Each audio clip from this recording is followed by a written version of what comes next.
فللأمجاد بانيها ومن يسعى إلى العليا يهاب بما فيها ويبني مجد.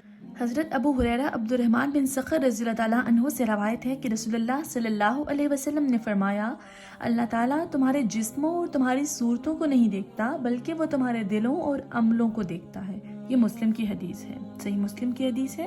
فوائد کیا ہیں اس حدیث سے بھی؟ اخلاص اور تصحیح نیت کی اہمیت واضح ہے، اس لیے ہر نیک عمل میں اس کا اہتمام ضروری ہے، اور دل کو ہر اس چیز سے صاف رکھنا چاہیے جس سے وہ عمل برباد ہو سکتا ہے۔ اپنی نیت پہ دھیان رکھنا ہوگا کہ کس نیت سے کون سا عمل کر رہے ہیں، جیسے ریاکاری اور نمود و نمائش کا جذبہ یا دنیا کا لالچ یا اسی قسم کے اور گھٹیا مفادات۔ تاہم دلوں کا حال چونکہ صرف اللہ تعالیٰ ہی جانتا ہے، اس لیے اعمال کی اصل حقیقت قیامت والے دن ہی واضح ہوگی، جبکہ اللہ تعالیٰ کی بارگاہ سے اچھا یا برا بدلہ ملے گا۔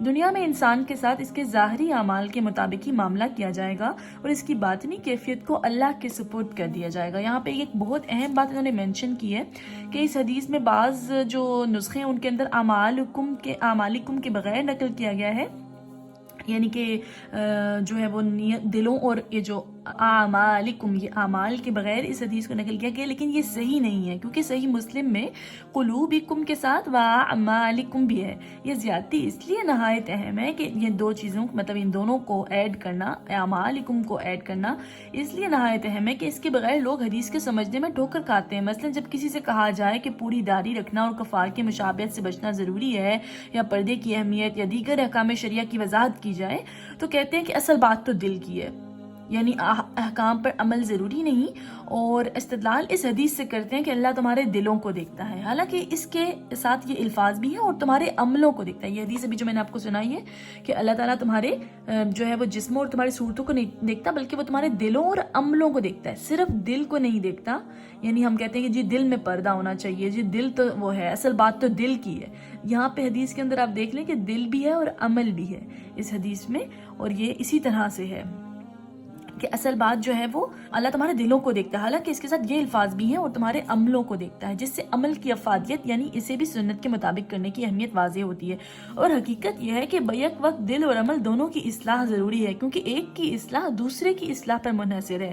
دل صحیح ہوگا تو عمل بھی صحیح ہوگا، اور عمل صحیح ہوگا تو دل بھی صحیح ہوگا۔ جو آپ کے اندر ہے وہی باہر بھی آئے گا نظر، دل میں ہو تو وہ باہر بھی نظر آنا چاہیے، ٹھیک ہے نا؟ تو یہ تو نہیں صحیح کہ اگر دل میں ہے لیکن وہ باہر نہیں شو رہا، اس کا مطلب وہ دل میں بھی نہیں ہے، کیونکہ جو چیز دل میں ہوگی تو عمل بھی ویسا ہی ہوگا، جو عمل ہوگا ویسا ہی دل ہوگا۔ اصلاح عمل کے بغیر دلوں کی اصلاح اور دلوں کی اصلاح کے بغیر اعمال کی اصلاح ممکن نہیں، یہ دونوں چیزیں تو کنیکٹڈ ہیں آپس میں۔ تو یہ بات جو لوگ کرتے ہیں اس کی تو کوئی وہ بات ہی نہیں بنتی، کوئی اس میں کوئی دلیل ہی صحیح نہیں ہے۔ اس کو آپ اس سے بیک کر سکتے ہیں کہ حدیث کے اندر اعمالکم بھی ہے قلوبکم کے ساتھ۔ اسے دوسری حدیث میں اس طرح بیان فرمایا گیا ہے جس میں انسانی میں گوشت کا ایک ٹکڑا ہے، جب وہ درست ہوتا ہے تو سارا جسم درست، اور جب وہ بگڑ جاتا ہے تو سارا جسم بگڑ جاتا ہے، اور وہ گوشت کا ٹکڑا دل ہے۔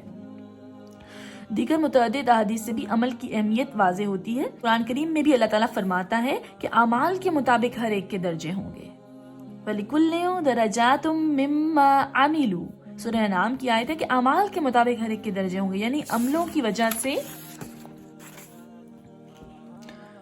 اہل جنت کے درجات میں کمی بیشی ہوگی، اور فرمایا کہ اپنے عملوں کی وجہ سے جنت میں داخل ہو جاؤ۔ جب عمل کی یہ اہمیت ہے کہ مطلب عمل کی بیس پہ جنت میں آپ کے درجے اوپر کے یا نیچے کے ہو رہے ہیں، یا عمل کی بیس پہ کہا جا رہا ہے کہ اپنے عمل کی وجہ سے جنت میں داخل ہو جاؤ، تو جب عمل کی یہ اہمیت ہے تو پھر یہ کیسے ممکن ہے کہ اللہ تعالیٰ جسم اور صورت کی طرح عمل نہیں دیکھتا، جبکہ ایمان کے بعد یہ عمل ہی جنت میں جانے کی اساس ہے۔